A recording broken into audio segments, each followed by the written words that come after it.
একদিকে যখন অবৈধ অনুপ্রবেশকারীরা ভিড় জমিয়েছে হোল্ডিং সেন্টারে, অপরদিকে সীমান্তবর্তী এলাকায় বর্ডার সিকিউরিটি ফোর্স অর্থাৎ বিএসএফ ফেন্সিং এর কাজে ব্যস্ত।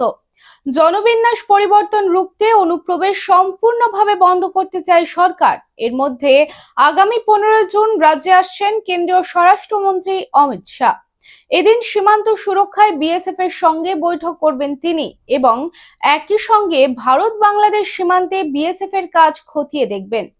অমিত শাহের এই সীমান্ত সফর বেশ তাৎপর্যপূর্ণ বলে মনে করছে রাজনৈতিক মহল। हर माँ का भरोसा कावेदा।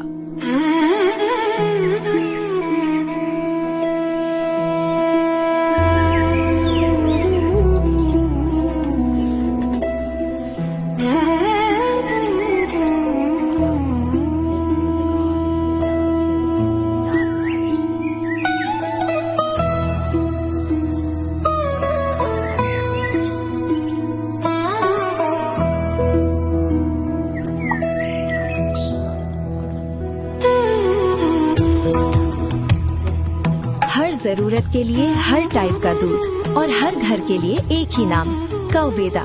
Test the purity.